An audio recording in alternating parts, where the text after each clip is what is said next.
Hello everyone, मेरा नाम ब्रिजेश मौर्य है और आपका स्वागत है बीएम लॉ क्लासेस में। आज हम पढ़ेंगे चैप्टर 2 जो है जनरल एक्सप्लेनेशन। यहाँ पे जनरल एक्सप्लेनेशन में हम कुछ सेक्शन पढ़ेंगे जिसमें एक्सप्लेनेशन दे रखा है, कुछ पॉइंट एक तरह से बोला जाए तो डेफिनेशन दे रखा है।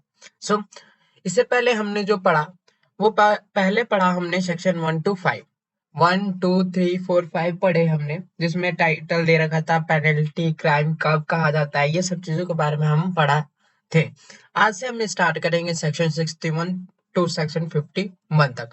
इसमें जो मैंने डेफिनेशन दे रखे हैं, इट मींस एक्सप्लेनेशन दे रखे हैं, वो इंपॉर्टेंट एक्सप्लेनेशन है।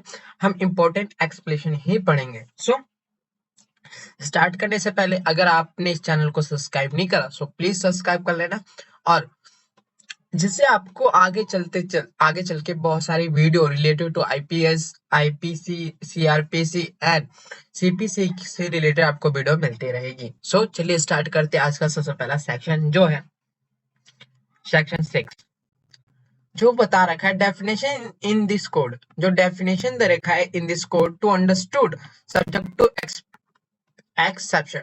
जो इसमें डेफिनेशन दे रखे हैं हमने पढ़ेंगे जो आगे चल के डेफिनेशन इस चैप्टर में, वो समझे जाएंगे जैसे हैं वैसे, मगर वो एप्लीकेबल होंगी सर्टेन टू एक्सेप्शन। जो हम सेक्शन 76 से जनरल एक्सेप्शन पढ़ेंगे वो होता है चैप्टर 4 में, जो जनरल एक्सेप्शन दे रखा है। और जनरल एक्सेप्शन क्या होते हैं कि अगर कोई मर्डर करता है तो उसे पेनलाइज कर, उसे पनिशमेंट नहीं दी जा सकती। कुछ ऐसे एक्सेप्शन है जहां पेनलाइज नहीं करा जाता किसी पर्सन को, वो होते हैं जनरल एक्सेप्शन। तो वही बताया इसने ये बताया है कि सेक्शन 6 बोलता है कि जो इसके अंदर कोड में जितने भी डेफिनेशन दे रखे हैं वो एप्लीकेबल होंगे हर जगह, इस कोड के अंदर हर जगह, but except to subject, except to general exception. आगे बढ़े। सो यहाँ पे लिखा हुआ है throughout this code every definition of offence and every penal provision and every illustration of every such definition or penal provision shall be understood subject to exception। सब समझे जाएंगे जैसे है वैसे ही, मगर एक्सेप्शन के, subject to exception. Now contain in chapter entitled general exception, जिसे हम जनरल एक्सेप्शन बोलते हैं। दोज तो those exception are not repeated in such definition, penal or provision or illustration। Now, अब बात करते हैं एग्जाम्पल जैसे इसमें दे रखा है।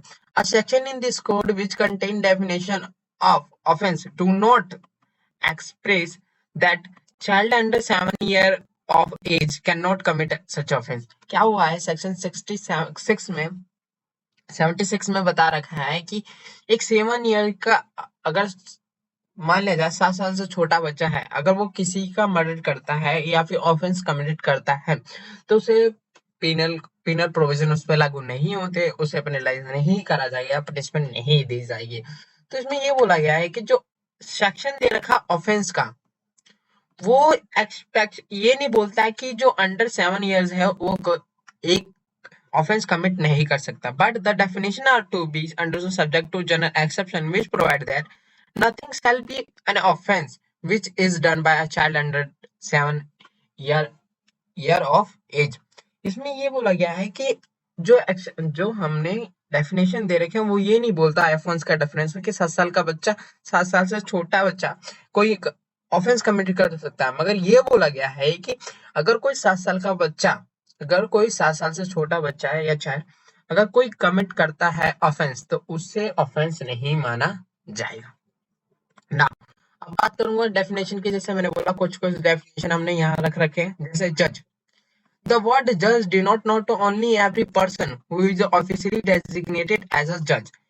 ये जज जो इंक्लूड करता है वो ये नहीं कि जो ऑफिशियली डेजिग्नेटेड करा गया है, मतलब बैठाया गया है एज अ जज, उसे हम जज मानेंगे, but also every person who is empowered bye the law, जिसे पावर दिया गया है bye the law in a legal proceeding, civil and criminal, definitive judgment or judgment which if not appealed against would be definitive, judgment which is of confirmed by some other authority would be definitive, or who is one of the body or person which body or person empowered by the law to give a such judgment।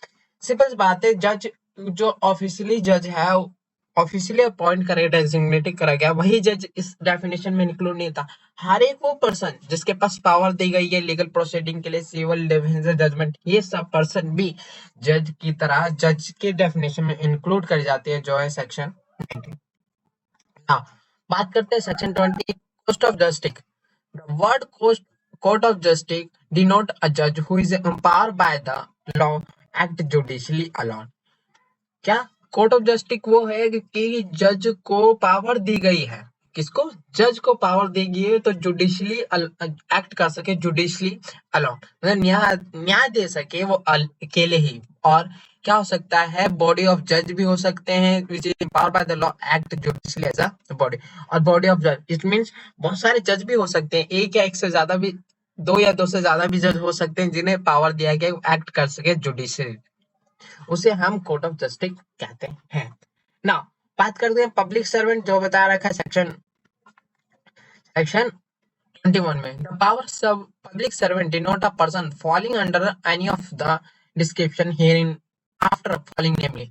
अब इसमें क्या जो ये नेमली word दे रखा है, इसका मतलब ये कि जितने हम इस डेफिनेशन में हैं उनसे ज्यादा कोई और नहीं होगा, जितने इस डेफिनेशन में थे उन्हीं को हम पब्लिक सर्वेंट मानेंगे और किसी को पब्लिक सर्वेंट के डेफिनेशन में इंक्लूड नहीं करेंगे। सो बता रखा है कि पब्लिक सर्वेंट वो लोग होते हैं जो इस डेफिनेशन में आते हैं। अब फर्स्ट ओमिटेड हो चुका है असेसमेंट 1950 में, सो फर्स्ट के छोड़ देते हैं, सेकंड की बात करते हैं। कौन, every commission officer in military novel और एयरफोर्स ऑफ इंडिया, कोई भी कमीशन है, ऑफिसर है इन मिलिट्री में, नावल में, एयरफोर्स में, उन्हें हम क्या बोलते हैं, पब्लिक सर्वेंट बोलते हैं। नाउ थर्ड की बात करते हैं। एवरी जज including any person empowered by the law to discharge whether by himself or as a member of any body or person and any adjudicatory function, उसे हम पब्लिक सर्वेंट कहते हैं। या कोई भी पर्सन, जैसे जज हो गया, और कोई भी पर्सन, जज हो गया और कोई भी पर्सन जिसे पावर मिली है एक्ट करने के लिए, जो एजुडिकेटरी फंक्शन, वो क्या कहलाएगा, पब्लिक सर्वेंट कहलाएगा। नाउ फोर्थ की बात करते हैं। Every officer of the court of justice including liquidator, receiver और कमिश्नर। अब ये लिक्विडेटर जो होता है वर्निंग अप होता है तब, रिसीवर जब मर्ज होती है तब, और कमिश्नर अपॉइंट करी जाती हैं। Whose duty is as such officer to investigate or report any of the matter of a law or fact, or to make any authenticate or keep any document, or take charge or dispose of property, or execute any judicial process, or to administrate any oath or interrupt, or to preserve order in a court, and every person is specially authorized by the court of the justice to perform any of such duty। कोई person, क्या, कोई भी officer of the court या कोई भी person जिसे court of justice का appoint कर रहा है इन कामों के लिए, किस कामों के लिए, इन्वेस्टिगेट करने के लिए, रिपोर्ट करने के लिए, फैक्ट देखने के लिए, और ऑथेंटिक करने के लिए, फिर से और डॉक्यूमेंट रखने के लिए, इन सब को हम क्या बोलेंगे, पब्लिक सर्वेंट बोलेंगे। Now fifth, juryman, assessor, member of panchayat assisting a court of justice और पब्लिक सर्वेंट, इन लोगों को पब्लिक सर्वेंट में इंक्लूड कराया गया है। Six, every arbitrator or other person to whom any cause or matter has been referred for the decision or report by any court of justice or by any other competent public authority, उन्हें public servant में include करा जाएगा। ना arbitrator वो होते हैं, हम आगे चल के एक एक्ट है आर्बिट्रेटर एंड कॉन्सिलेशन एक्ट, उसमें क्या होता है, आर्बिट्रेटर वो होते हैं जो आर्बिट्रेशन करवाते हैं। आर्बिट्रेशन इट मीन दो लोगों के बीच जो है, दो या दो से लोगों के बीच, उनके बीच में उनके बीच में केस सॉल्व करवाना, ठीक है, वो भी कोर्ट से बाहर, वो होते हैं आर्बिट्रेटर। सो आर्बिट्रेटर वही बोला है, आर्बिट्रेटर या कोई भी पर्सन जो जिन्हें एनी कोज, कोई भी कारण या कोई भी मैटर दिया गया हो या कोर्ट ऑफ जस्टिस के द्वारा या फिर किसी भी कंपिटेंट पब्लिक अथॉरिटी द्वारा, उन्हें हम पब्लिक सर्वेंट की डेफिनेशन में इंक्लूड करते हैं। Now every person who hold any office by virtue of which he is empowered to place or keep any कन्फिनमेंट, उन लोगों को क्या कहा जाता है? पब्लिक सर्वेंट कहा जाता है।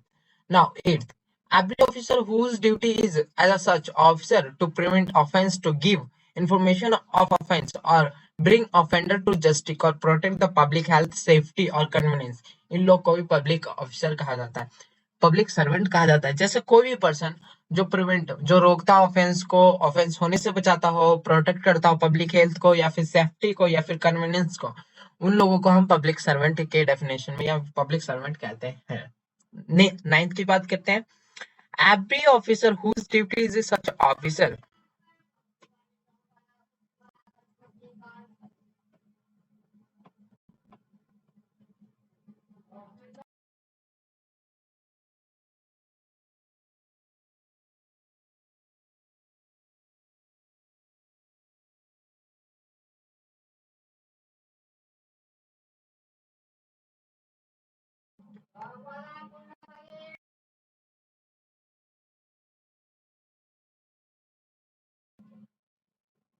ninth, every officer whose duty is such an officer to take, receive or keep or expend any of property on behalf of the government or make any survey, assessment or contract on behalf of the government to execute any revenue process, to investigate, report or any matter affecting the pecuniary interest, pecuniary मतलब धन संबंधित, याद रखना है, of the government, और to make any authentication, authenticate मतलब होता है चेक करना, ठीक है, or keep any document relating to pecuniary interest of the government or prevent any infraction of any law for the protection of pecuniary interest of the government।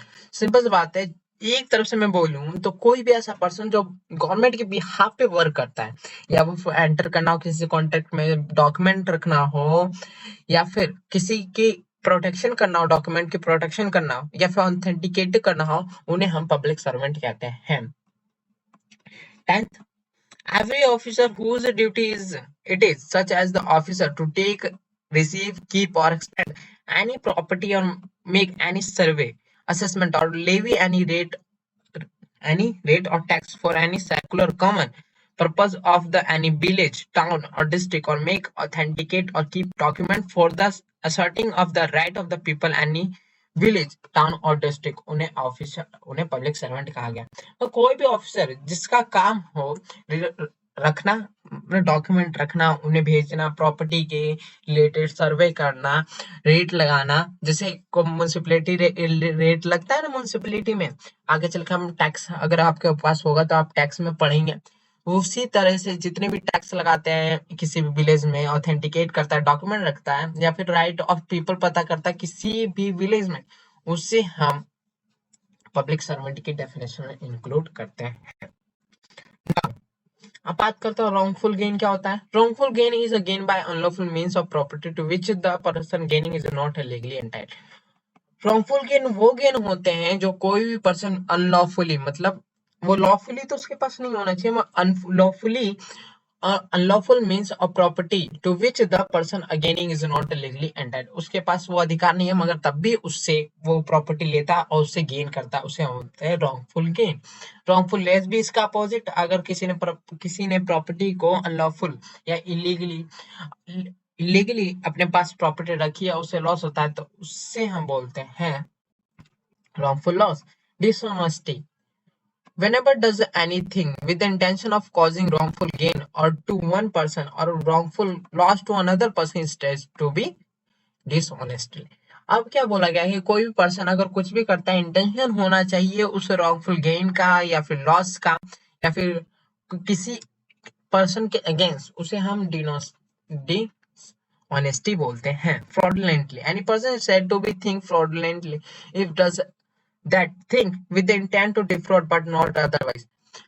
कोई person, अगर कोई person किसी पर्सन को fraud करने के purpose से कुछ करता है, इंटेंशन के पर्पस से, तो उसे हम डिफ्रॉड बोलते हैं, मगर और किसी चीज को हम डिफ्रॉड नहीं बोलते।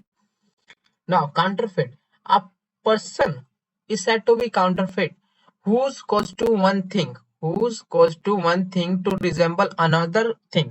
अगर किसी पर्सन ने किसी और वस्तु को किसी और वस्तु में बदल दिया, or intending by means that resemble to practice deception or knowing that it likely to be deception will be thereby practice. Deception मतलब जैसा है नहीं वैसा दिखाना, जैसा है नहीं वैसे दिखा के उससे कुछ भी करना, उसे हम काउंटरफिट बोलते हैं। जैसे मान लिया जाए नोट से यहाँ लिया जाए, एक रुपए का नोट जो है या फिर 10 रुपए का जो नोट है वो नकली है, वो नकली है।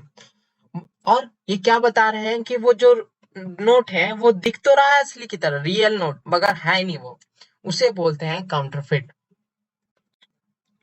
Document. The word document denote any matter express or describe upon any substance by means of letter. कोई भी डॉक्यूमेंट जो matter express, any matter express करता हो, डिस्क्राइब करता हो अपॉन द सब्सटेंस, उसके किसी भी चीज के ऊपर, या फिर लेटर हो या फिगर हो या मार्क्स हो या फिर by more than one of the this means हो, intend to be used which may be used as evidence, उसे हम क्या कहते हैं, डॉक्यूमेंट। नाउ एग्जांपल ले रखा है, writing expression the term of the contract which may be used as evidence, they call be document. Check upon a banker is a document. Power of attorney, document. Map or plan which is tend to be used, which may be used as a evidence, उन्हें document कहते हैं। Written content, direction or instruction is a document. क्या होना चाहिए, main यहाँ पर दे रखा है जो एविडेंस के पर्पज से ऑफ द मैटर यूज करेंगे उसे हम डॉक्यूमेंट कहते हैं। वो राइटन होना चाहिए, मैटर एक्सप्रेस होना चाहिए, डिस्क्राइब होना चाहिए। Now section 35, when a such an act it's a criminal by reason of its being done with a criminal knowledge or intention, कोई भी ऐसा एक्ट जो reason of being done with a criminal knowledge, उसे पता है और उसने तब भी उसे करा, उसे पता है मगर तब भी उसने करा, तो क्रिमिनल ऑफेंस कहलाता है। Whenever an act which is a criminal only by reason of its being done with a criminal knowledge और intention is done by several person, बहुत सारे पर्सन के द्वारा, या फिर each of such person who is joined in the act with such knowledge or intention is liable for the act in a some manner if as if act done with him by him alone with the, that knowledge and intention। क्या बोला इसमें, ये बोला है simple सी बात है, section 35 में बोला है कोई भी पर्सन अगर उसके पास क्रिमिनल नॉलेज और इंटेंशन हो, अगर उसने कुछ गलती करी है, कुछ एक्ट करा है, सो उसे हम क्या बोलेंगे, क्रिमिनल ऑफेंस ही बोलेंगे। जैसे मैं एग्जांपल देता हूँ, हमने कंपनी एक्ट है हमारे पास, ठीक है, कंपनी एक्ट जो 2030 है उसमें बताया गया है कि जो अकॉर्डिंग टू सेक्शन 3A जो है, उसमें क्या है 3A, उसमें ये बताया गया है कि अगर अगर किसी प्राइवेट कंपनी में या पब्लिक कंपनी में, प्राइवेट कंपनी में 2 से कम और पब्लिक कंपनी में 7 से कम लोग वर्क कर रहे हैं, एज अ मेंबर है 6 महीने से ज्यादा, तब वो और उन पर्सन जिन जिन पर्सन को पता है कि उन्होंने की, अगर हम 7 से कम और 2 से कम लोग रखते हैं तो ये क्रिमिनल ऑफेंस कहलाता है। तो तब भी वो वर्क कर रहे हैं 7 से कम लोग, तब भी एज अ मेंबर, और प्राइवेट कंपनी में 2 से कम मेंबर हैं तो उसे हम क्या बोलते हैं, क्रिमिनल ऑफेंस। उन्हें नॉलेज है और इंटेंशन भी है कि हम कर रहे हैं और तब भी वो कर रहे हैं, तो उन्हें क्रिमिनल ऑफेंस कहा जाएगा। Now section 36, effect cause partly by act and partly by omission. अगर कोई भी, जैसे whenever the causing of an certain effect or attempt to cause that effect by any act or by any omission is an offense। क्या बोला गया है, जैसे example से आपको बहुत अच्छे से समझ आएगा, जैसे I intentionally caused death partially by illegal omitting to give Jad food and partially by beating Jad has committed an murder। Simple सी बात है, अगर ए ने क्यों ना उसे जहर दे के, क्यों ना उसे जहर दे के उसके खाने में मारा हो, और अगर वो नहीं मरा तो उसे पीटने के बाद मारा हो, तब भी वो एक कमिटेड कहलाएगा ऑफेंस। क्या बोला, causing certain effect, attempt to cause that effect by act और omission is an offence. Now corporation की बात करी गई है, कॉर्पोरेशन की बात करिए बाय डूइंग वन और several act constituting an offence. कुछ या एक से ज्यादा लोग अगर कुछ एक संग का क्राइम करते हैं, ऑफेंस करते हैं, तो वो कोऑपरेशन क्राइम ऑफेंस कहा जाता है ना। जैसे when a offence is committed by means of several act, बहुत सारे एक्ट के द्वारा भी करा गया हो, who intentionally cooperate in a commission of the offense by doing of one of those act either silently or jointly with the other any other person committed an offense. अब क्या है, जैसे एग्जांपल देखते हैं, A and B agree to murder Z. A and B agree हो गए कि वो मर्डर करेंगे इसका Z का by severally and different time, अलग अलग समय पे करेंगे, giving him small dose of poison. अब बात करता हूँ, जैसे ए और बी एग्री हो गए कि हम बी का मर्डर करेंगे, मगर कैसे करेंगे कि हम उसे समय समय पे अगले अलग अलग समय पे हम उसे थोड़ा थोड़ा पॉइजन का डोज देते रहेंगे, जहर देते रहेंगे, जिससे वजह से वो मर जाएगा। तो now A and B administrate the position according to do agreement with the intention to murder G. Murder G. Now G dies from the effect that several dose of the poison administered to him. Here A and B intentionally cooperate in the commission of the murder, and each of them does act by which that is caused. They are both guilty of offense, though they are act separate. क्या अगर इन्होंने पहले तो बनाने हम Z को मारेंगे तो ये कॉपरेशन हो गया, अगर इन्होंने एक साथ भी मर्डर करा मगर तब भी ऑफेंस कहलाता, अगर ये अलग भी करते मगर इन्होंने कहा था कि हम जेड को मारेंगे।